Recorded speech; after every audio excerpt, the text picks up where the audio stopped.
they turn us on. Oh. What's this? Yup! Yup! Bitch. Got this whole world where everything's better, but it's all a trap. Don't believe me? You can ask the cat. I'll just tell Grandma that you couldn't find the dog. Ow! You're not listening to me! You're crazy! Ladies and gentlemen.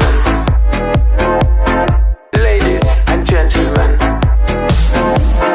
Ladies and gentlemen. Ladies and gentlemen.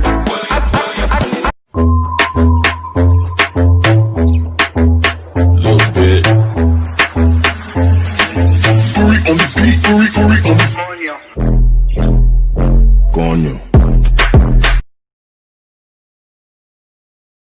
I'm gonna count to 3 and open my eyes and you'll be gone. Get your hands off my, or I'll punch you in the. Stop your staring at my. Hey, take a hit, take a hit. These nigga bite, oh yes, these nigga bite like Mike Tyson. I react with giggles. Danny, how you feel?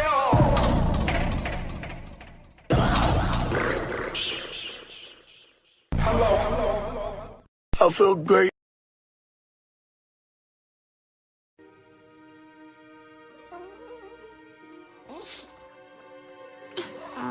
Don't you only make wings for the dead ones? Just looking ahead, dear.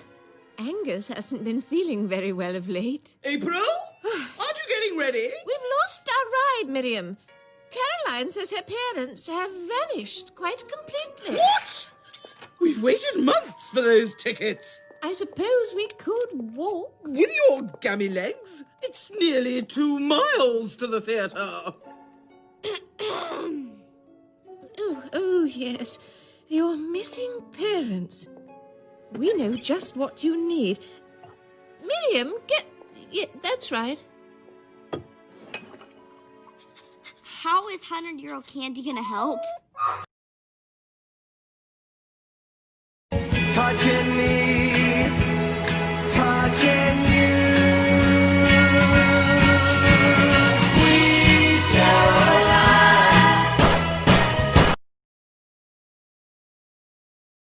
No way! You're not sewing buttons in my eyes! Oh, but we need a yes if you want to stay here. So sharp you won't feel a thing. Ow! There now. It's your decision. Origins of the other mother have never been confirmed, but there's some convincing theories. First, we have the poem Belle Dame, which begins with a lonely knight who meets a beautiful woman in a fairy tale looking meadow. She seduces him, he falls in love, and he was convinced to spend the night. He dreams of the ghost knights and kings who tell him they were her victims and he's next. He awoke to realize the meadow was fake and he was imprisoned forever. Connections are made from both having visits by past victim ghosts, the creation of fake fantasy places, and luring in victims by playing on their desires. Also, Belle Dame is both the name of the other mother and the woman in the poem. Another inspiration could be from the folklore New Mother. In summary, 2 greedy sisters wanting an enchanted drum treat their kind mother horribly in order to get it. The mother warns them if they continue, she will be replaced by a monstrous mother. They did not listen and were greeted home by a scary new mother. The connections are taking the mother for granted and the scary replacement mother. This has been part 2 of Coraline's Macabre Minute. Hide and seek in the rain. What rain?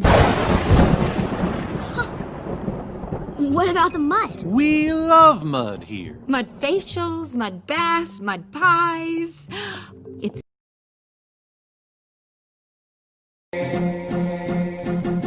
Love is just a history that they may prove, and when you're gone, I'll tell. Imperfect and human are we. Show and tell. I'm on display for all you fuckers to see. Show and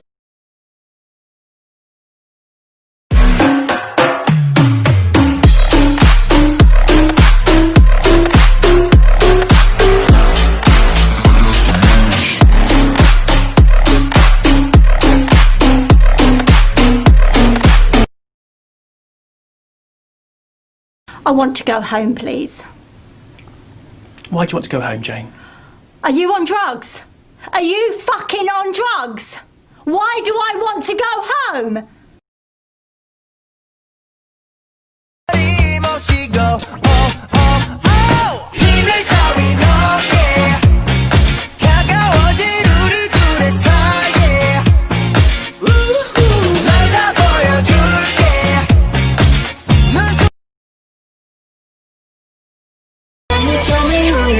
Can you tell me where I am? I've forgotten how to see. I've forgotten if I can. If I opened up my eyes, there'll be no more going back. Cause I throw it all away and it all would fade to black. Most know the beloved book and movie Coraline, but what inspired the story?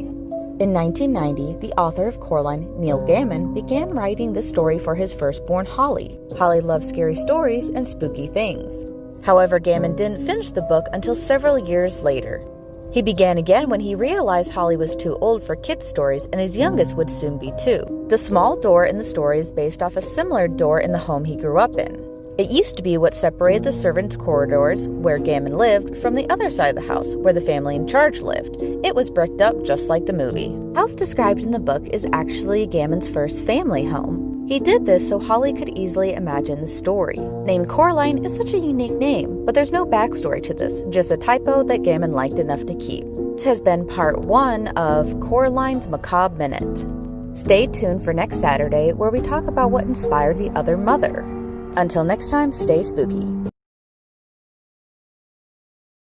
Put them back. But Mom, the whole school's gonna wear boring gray clothes. No one will have these. Put them back. My other mother would get them. Maybe she should buy all your clothes. But if you'd prefer pink, or vermilion, or chartreuse, though you might make me jealous. No way! You're not sewing buttons in my eye!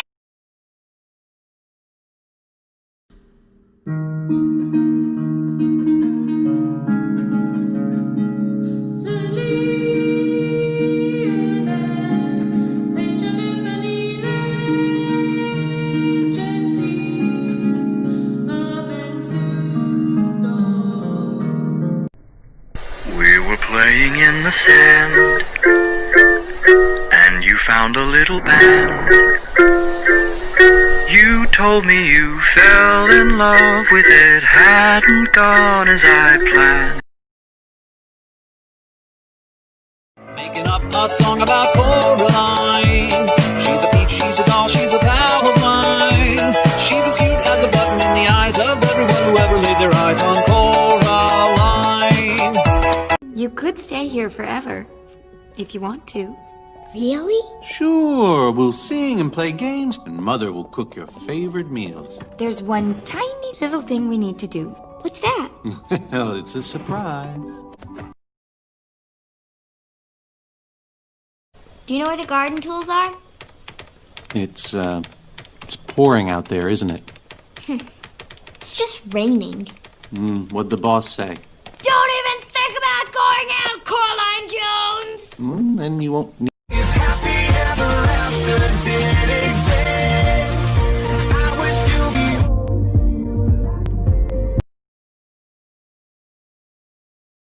Sorry, I'm sorry, sorry. Psych. By the way, you've been uninvited. We just passionately for me.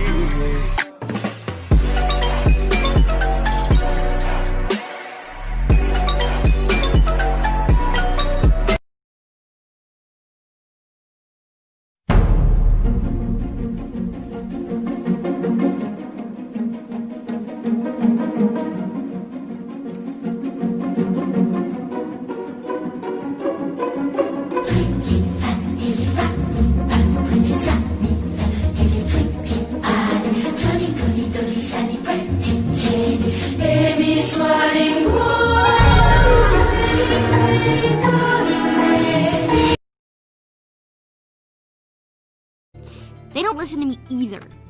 You mind? Ew.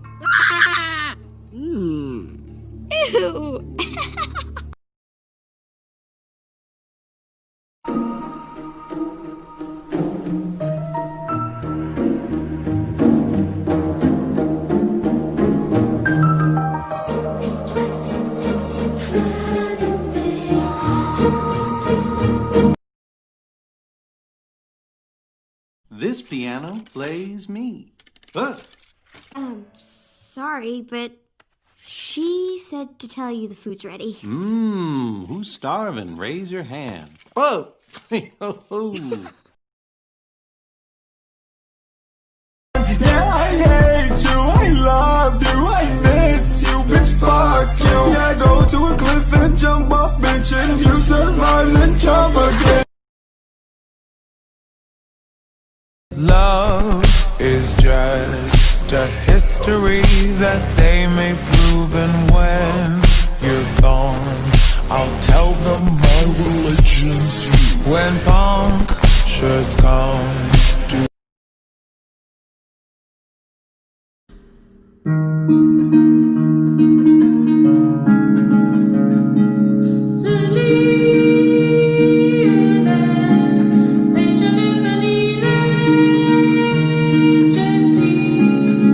Making up a song about Coraline.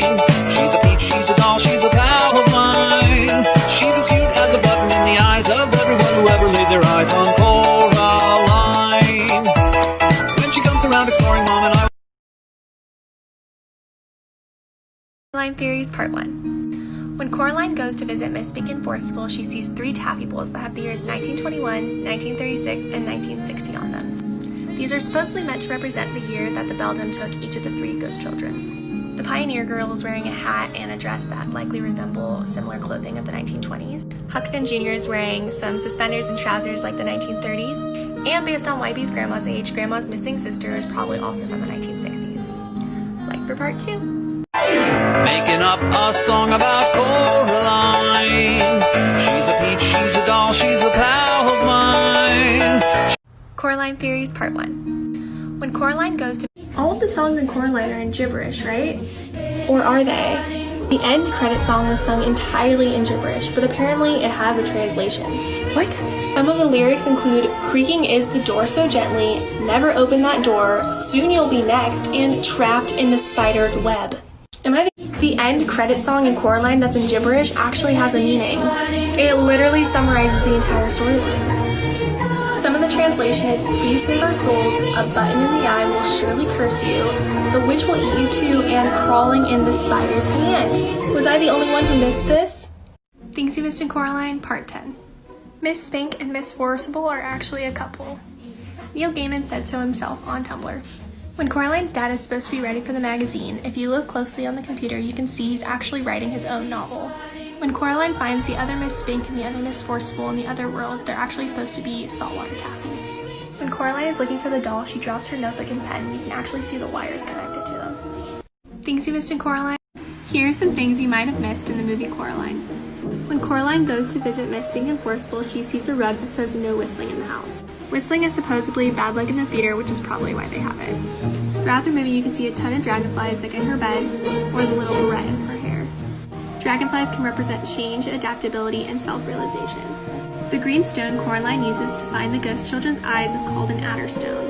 An adder stone is something that helps you find magical items or fairy tale creatures. Lastly, I just noticed this in the movie. In the very end, during the garden party, there's a bunch of white balloons everywhere. White balloons supposedly represent spiritual growth and enlightenment, which probably means that Coraline has a stronger knowledge of everything by the end of the movie. Coraline Movie Theories Part 2. So we all know Mr. Babinski. He's tall, he's Russian, he lives upstairs, he likes beets, somehow gets messages from mice. But I've always wondered, why is he the only character with blue skin? The movie director, Henry Selick, claims it's because he's always outside, he wears light clothing, that's why he's just cold. But what if it's something else? If you look above his apartment, you'll see this little red flag, and this is actually the flag for the coat of arms of the Russian Federation. You'll also notice he's always wearing this little medal, and if you look closer, you'll know that this medal is actually for the cleanup crew that helped clean up the Chernobyl accident from 1986 in Russia. Chernobyl was a nuclear explosion which led to a lot of radiation poisoning, so he could have had radiation poisoning leading to his skin being blue. This could also explain why he's always eating beets, because beets are supposed to be helpful for when you're exposed to radiation. Like for part 3. Coraline Theories Part 6. There's a theory that Wybie's grandma, Mrs. Lovat, actually wanted Coraline to go through the little door. This is based on the idea that Mrs. Lovat didn't want Wybie to be the one to go through the door because she knew what happened to her sister.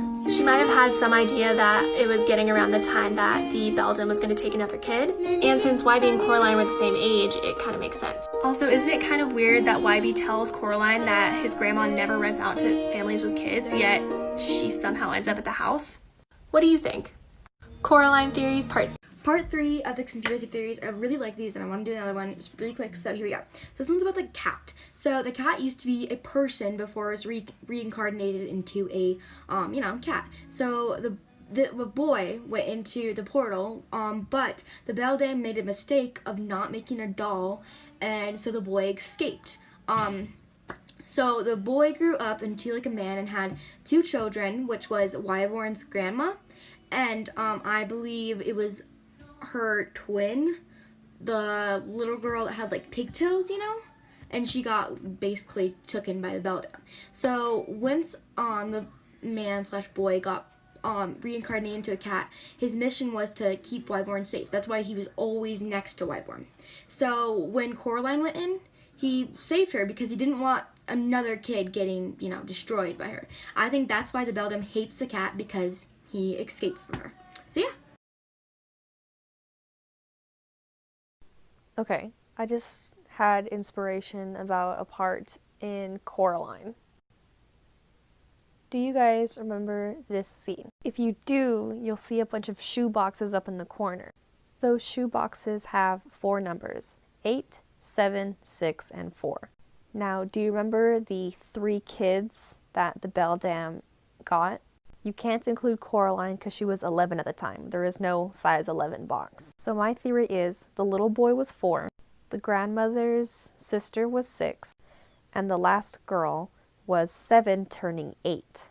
I think that's why they had the same numbers on the shoe boxes so much. The little boy looks tiny. I think the grandmother's sister could be 7 at the time. And I believe that explains the other girl's very extravagant clothes in that scene. She died on her birthday.